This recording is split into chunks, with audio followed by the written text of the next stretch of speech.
Иахьатәи аамҭазы адунеи ҭыԥкаҟны игылам. Ҳакәша-мыкәша зегьы атехнологиа ҿыцқәа рахь рхы дырхоит. Уи инамаданы ицәырҵуеит азанааҭ ҿыцқәа. Иарбан занааҭқәоу IT иадҳәаланы Аԥсны иахьа азҿлымҳара змоу ҳарзааҭгылоит ҳдырраҭараҿ.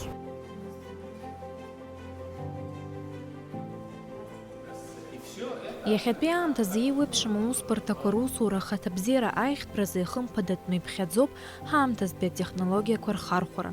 Миллионҩыла ауаа иахьа интернет рхы иадырхәоит. Урҭ рҟынтә уи ахархәашьа зусура иадҳәало есааира рхыԥхьаӡара иацлоит. Аинтернет ииашаны ахархәара занааҭ хижьҭеи акрааҵуеит адунеи аҿы. Аха ҳара ҳтәылаз макьана иҿыцуп ҳәа азгәеиҭоит шықәсқәак раԥхьа информациатә технологиақәа рышкола ԥызҵаз Дамеи. В чем вообще в Абхазии проблема? У нас нет IT-компаний, то есть их очень мало. Ну, точнее, я бы сказал, даже практически нет. Да? У нас есть сотовые операторы, у нас есть банки и, пожалуй, все. То есть некуда больше трудоустроиться именно как айтишнику, да, там, программисту или там, системному администратору. Ну, кстати, вот системный администратор самое востребованное, как и в ГОС, и везде вообще. Да, ну там скорее больше такое обслуживание техники, да, то есть там не такое глубокое системное администрирование, а вот просто обслуживание техники, настройка программного обеспечения и так далее. Но вот если брать серьезных специалистов, им здесь, к сожалению, негде трудоустроиться, потому что нет IT-компаний. IT-компаний нет, потому что нет специалистов. И такой замкнутый круг, то есть его нужно рано или поздно прервать. Чтобы это сделать, ну, на мой взгляд, нужно сюда привлечь какими-то интересными условиями IT-компании, уже существующие. И уже это даст нам толчок для того, чтобы это как бы направление развивалось. Но несмотря на то, что IT-компаний здесь нет, в принципе, это тоже небольшое ограничение, потому что ты можешь работать удаленно на любую другую компанию. Иахьатәи аамҭазы азҿлымҳара рымоуп аинтернет ахархәарала аус зуа апрограммистцәа, интернет-маркетологцәа, SMM-менеджерцәа, авидеомонтажҟаҵаҩцәа, асайтқәа реиҿкааҩцәа. Ҩажәиак шықәса зхыҵуа нарҭ быжь-шықәса ҵуеит программистыс аус иуеижьҭеи. Аԥсны IT-сфера акцент рацәак ишарымҭогьы адҵаалара амоуп. Иара иакәзар уи аганахьала инапы иадыруа рацәоуп. Иахьатәи аамҭазы IT иадҳәало азанааҭ знапахьы иаазгарц зҭаху аинтернет аҳәаақәа ирҭагӡаны ахалаҿиаратә ус инапы алаикыр илшоит. Как вообще у вас появился интерес зарабатывать в интернете? Вот смотрите, интерес зарабатывать в интернете появился очень поздно. То есть вначале был интерес просто сидеть за компьютером. То есть не было понимания о разработчике, о программировании. Был интерес просто к компьютеру. У меня не было времени, когда я думал о том, что я хочу стать архитектором или экономистом. Я всю жизнь себя помню, что я хочу быть не то что программистом, а сидеть за компьютером непосредственно. Начал я заниматься этой сферой, наверное, в классе 9, а интересоваться ей в классе 7.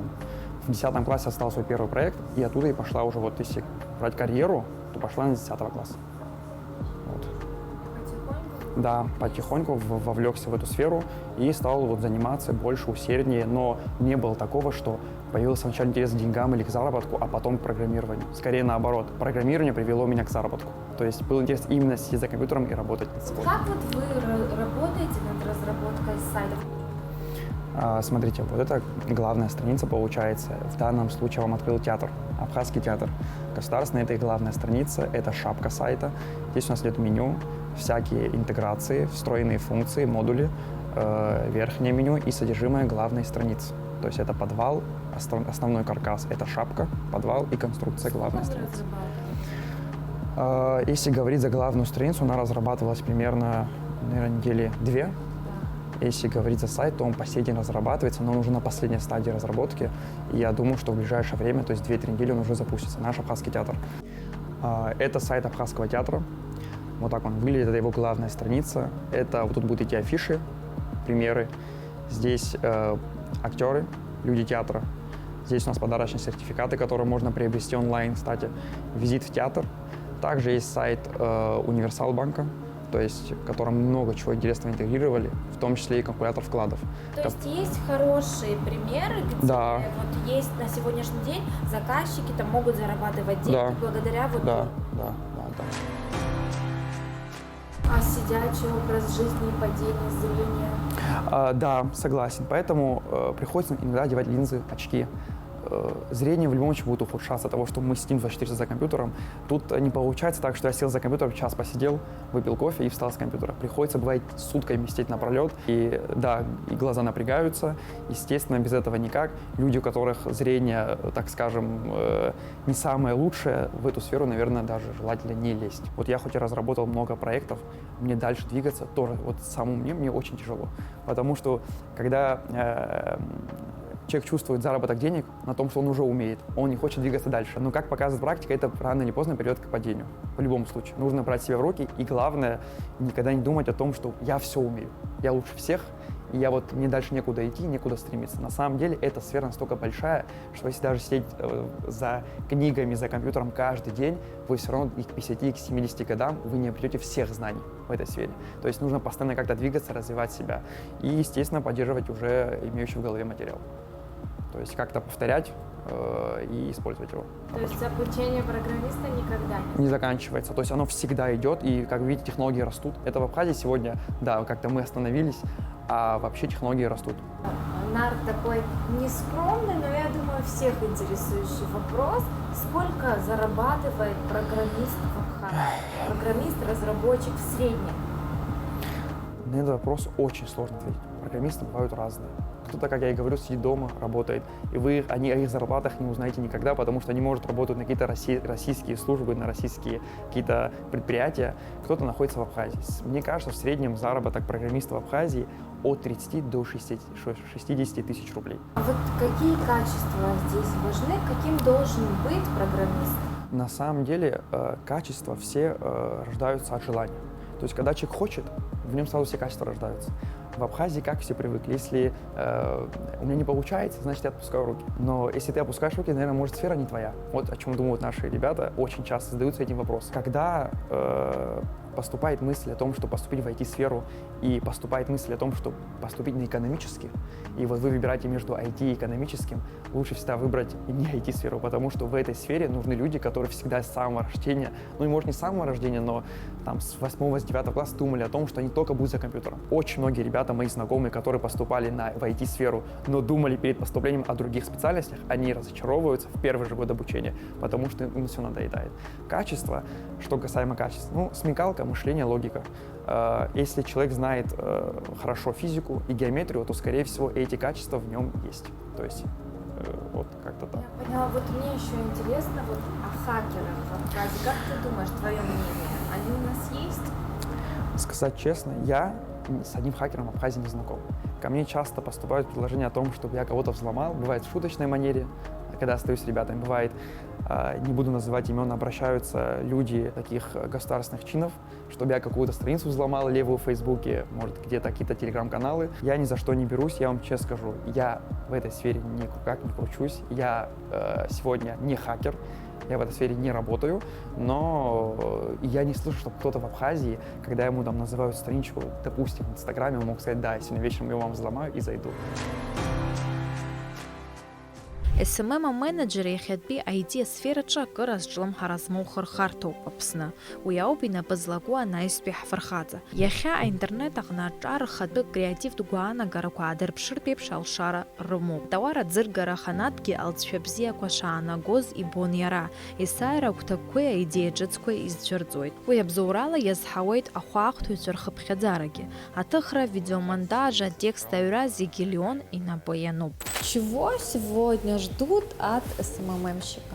В Абхазии, чтобы добиться хорошего результата, большого охвата, нельзя конкретно продвигать определенный продукт. Чем меня и зацепил 30 секунд в свое время, так выражаясь, тем, что этот магазин был не только про технику, он был известен и по сей день известен своими проектами. Проводились, к примеру, очень много книжные клубы, проводились разные даже вечеринки были от магазина 30 секунд. И вот этим именно и заинтересовывает людей, можно сказать, обыкновенный магазин техники, но здесь не все так просто. Но в первую очередь люди смотрят на картинку, правильно?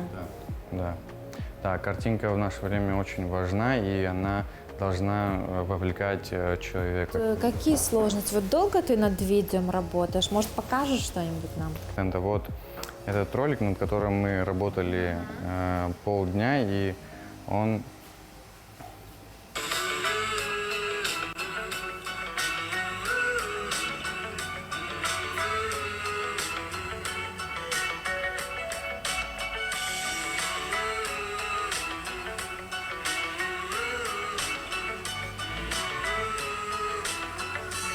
Сам монтировал этот ролик, и было около 8 видео, которые мне не понравились, и перед тем, как сделать финальный итог.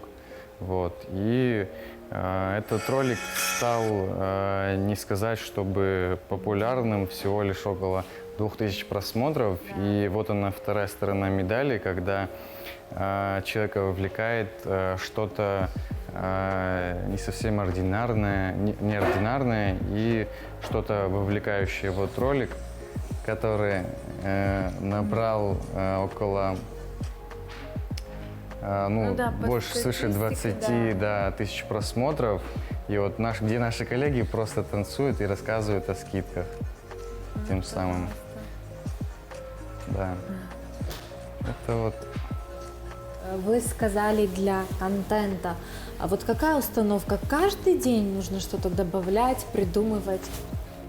Чтобы добиться хорошего результата, чтобы добиться хорошего охвата, нужно, конечно, каждый день что-то выкладывать, и постоянные истории, посты. СММ, Инстаграм, все это и раньше было мне интересно. Я сам веду как-то свою страницу, пишу, может, посты, но в дальнейшем, если создавать что-то собственное и продвигать это, то да.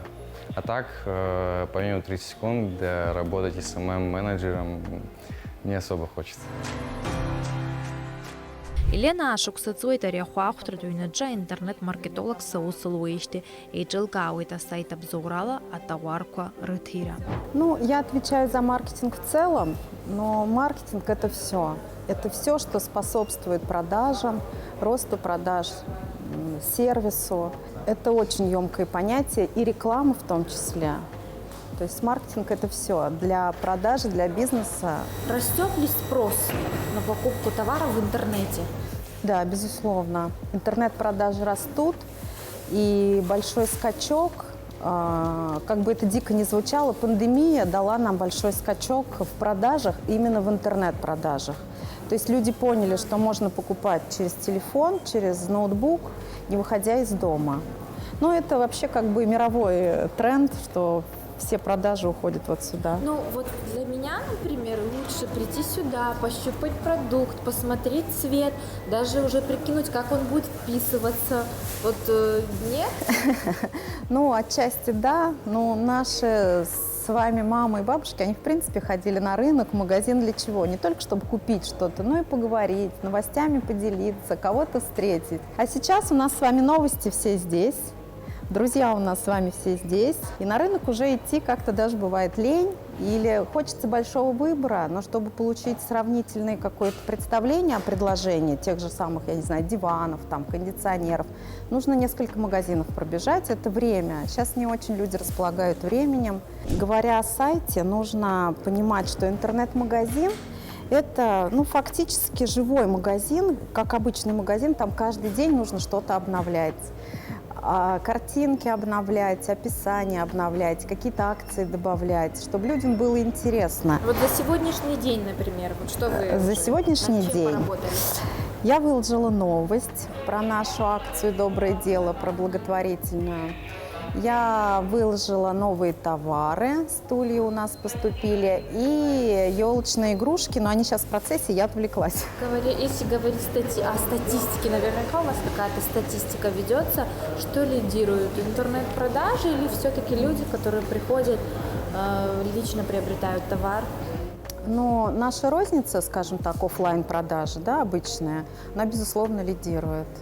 Безусловно, тут даже говорить нечего, но есть определенный сегмент, особенно это уже молодежь, 18+, которые пытаются вести там какое-то свое хозяйство, создавать семьи. Вот именно они уже покупают через интернет. А без интернет-витрины, ну, это было бы, мы бы могли ждать этого человека там 2 недели, месяц, а может быть и не дождались бы. Ошибки бывают ли они по сей день? Ну, Или это вот нет, уже в прошлом? вот, Это... ну, сейчас расскажу про одну ошибку, но, может быть, это не совсем ошибка, это такой недочет.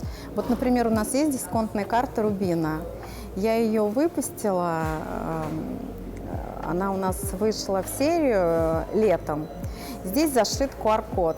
QR-код, ведущий на наше мобильное приложение. Но мобильное приложение у нас немножко запоздало. И люди, пользуясь этой карточкой, не могли туда зайти. Ну, просто я не успела. Сейчас у нас уже все работает, по QR-коду можно зайти, скачать мобильное приложение. Ну, иногда не успеваем. Эдуарда ашықәсаҵуеит авидеомонтаж инапахьы-хәыҷы-хәыҷла агарадаҿы. Иахьатәи зира информациа технологиақәа рышколаҿы аус иуеит. Арҿиара знапалак ауаҩы ихаӡнеишьа имазароуп ҳәа азгәеиҭоит иара. Ну, на самом деле начиналось все после армии. Я после армии был в поиске работы, места для работы. Я по образованию вообще филолог, иньяс, но по своей специальности работу найти было достаточно сложно. И поэтому как бы я рассматривал разные варианты. И один из друзей предложил такой вариант, что была вакансия на телевидении, попробуй себя, тем более, что в детстве у меня была некоторая склонность к фотографированию. Вот, и решил попробовать. Пришел на Абаза ТВ, попробовал, получилось и остался работать сначала оператором. Ну, в принципе, я и работал оператором, просто параллельно развивал другие навыки тоже. Здесь в школе информационных технологий видеомонтажу вы обучаетесь до 3 месяца. А вот сами за сколько выучили? Ой, я до сих пор учусь. Но просто в течение всего срока работы на телевидении, это продолжалось в течение 7 лет, по-моему, может, чуть меньше, чуть больше, я как бы постоянно следил, смотрел, как это делается, и для себя, просто потому что мне было интересно, какие-то знания оставались. Вот. И потом, как бы для того, чтобы все это структурировать и сделать таким вот более подход, чтобы был качественный к этому знанию, я прошел все-таки некий курс, мне школа помогла, STEM. Я прошел курс такой быстрый, там, 2-месячный, для того, чтобы знания свои структурировать. И, ну, на самом деле, я по сей день продолжаю изучать, потому что невозможно, мне кажется, полностью изучить, потому что это постоянно меняется, это очень динамически изменяющаяся такая дисциплина, и нужно постоянно быть в тренде. Но видеомонтажер – это люди с колоссальной усидчивостью. Еще что вы добавите? Безусловно. Но усидчивость вы правильно сказали. Еще такой момент, я часто вот ловил себя на мысли, что очень важно чувство ритма. Вкус, безусловно, вкус надо вырабатывать. Вкус – это насмотренность. Вы должны очень много контента смотреть и анализировать, понимать, почему он работает, почему он вам нравится. И чувство ритма, как бы это ни звучало, может даже несколько музыкальное чувство ритма, вы должны понимать, когда и в какой момент вам нужно менять кадр, план на другой и так далее. А плюсы? Плюсы какие? Плюсы – это, безусловно, во-первых, такая творческая работа, любая творческая работа, она влечет за собой удовлетворение результатом твоей работы. Вот если ты что-то сделал, смотришь, и ты видишь, что это круто, что это работает, что людям это нравится, это заходит, это безусловный плюс работы. Второй плюс – это можно нормально зарабатывать. Это одна из современных актуальных профессий в наше время. Ну вот я знаю тоже несколько самоучек-монтажеров, которые очень даже хорошо справляются с поставленными задачами. И вы тоже самоучка. Вот как вы считаете, все-таки насколько важно иметь какие-то курсы, пройти какое-то образование? Это очень важно, потому что если бы, допустим, я изначально обучался этому, то, что я умею сейчас, я умел бы огромное количество времени назад. До того, до чего я доходил сам своими какими-то пробами, методами тыка, так сказать, я бы знал изначально. Поэтому обучаться надо обязательно, это необходимо. Аҵыхәтәантәи ашықәсқәа рзаҳтәыла аҿгьы зхатә-блог мҩаԥызго цәырҵит. Адунеи аҿы ахархәара дузмо асоциалтә инстаграмала ухы узныҟәгома? Насгьы ауадаҩрақәас иуԥыло дырзааҭгылоит аԥсуа блогер Асида. Я не преследовала цели зарабатывать на этом, ну вот просто был какой-то интерес, и до сих пор для меня это больше увлечение, нежели какой-то заработок или... Можно сегодня зарабатывать в интернете? В интернете блогеру можно зарабатывать. В рамках Абхазии немножко сложнее, потому что, к сожалению, наши предприниматели не всегда готовы платить деньги за рекламу блогеру, потому что, наверное, они не понимают еще, какая будет от этого отдача. Вот, хотя я считаю, что на сегодняшний день даже вот я в рамках Абхазии ежедневный просмотр сторис от 3000 там и выше, я думаю, что это хорошая реклама, когда где-то начнет какой-то магазин или еще какой-то вид деятельности. Вот, или какая-нибудь услуга. И поэтому я считаю, что это неплохая реклама, но, к сожалению, предприниматели довольно-таки часто обращаются, но как только ты называешь сумму, они почему-то отпадают. И хотя на сегодняшний день я поставила абсолютно такую минимальную, я даже озвучу это 2000, 3000, ну приблизительно, но не больше. Но даже такую сумму, к сожалению, не готовы платить.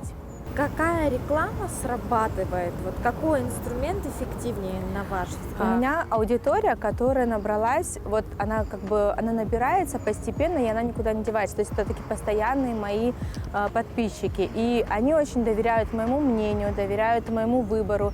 И я поэтому очень выборочно отношусь к рекламе. То есть, когда я что-то рекламирую, это то, что я непосредственно сама использую. Либо я действительно могу гарантировать, что прорекламировав ту или иную продукцию, что она действительно соответствует определенному качеству. Поэтому я выборочно отношусь к рекламе. Приходится ли заморачиваться, чтобы, допустим, для оформления рекламы или для сюжета? Естественно, чтобы выложить рекламу, нужно как-то это сделать более грамотно, правильно, подготовиться. То есть на это уходит время.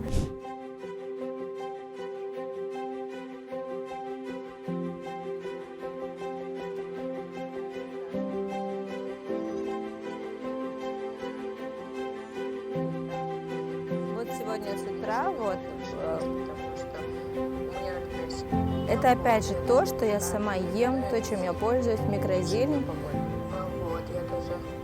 Кроме того, я здесь указала еще, упомянула марафон Виктории Демидовой.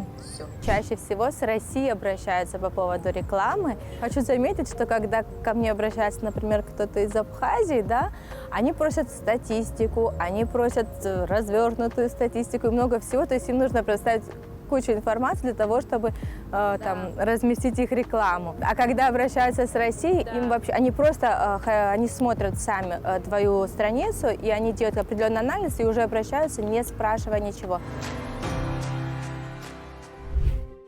Яхетбиамтаз IT-сфера ятхуло кадр квахейцарадзо информация технологий школ и сайра асшлымхара эйхахойт. Да, на сегодняшний день IT-профессии довольно востребованы, и наша школа это тоже показывает. То есть, если мы когда запускались 3 года назад, мы еще сомневались, наберем ли мы группу или нет, но сегодня очень много желающих. На данный момент у нас здесь учится 350 человек, и профессии у нас представлены самые разные, начиная от, веб-программирования, 3D-моделирования, робототехники до каких-то очень специфических вещей. Спрос на все эти профессии только растет. То есть... Ну вот у вас курсы делятся, я насколько знаю, это для школьников, и второе это вот от 18 до Да. То есть, да, у нас курсы разделены по возрастам, то есть это для школьников, они в первую очередь для профориентирования, чтобы дети узнали о новой профессии, и для взрослых. Для взрослых курсы, они больше ориентированы на получение профессии.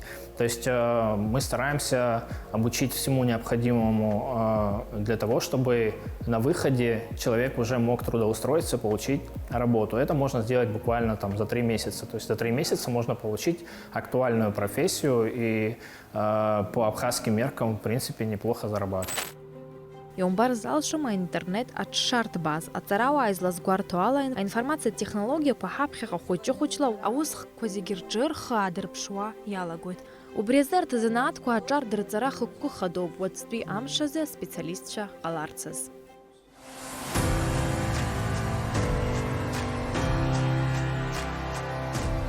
А ус козигирджир хадр пшуа ялагует. А ус козигирджир хадр пшуа ялагует. SMM менеджер. А ус козигирджир learn harder, try harder. SMM manager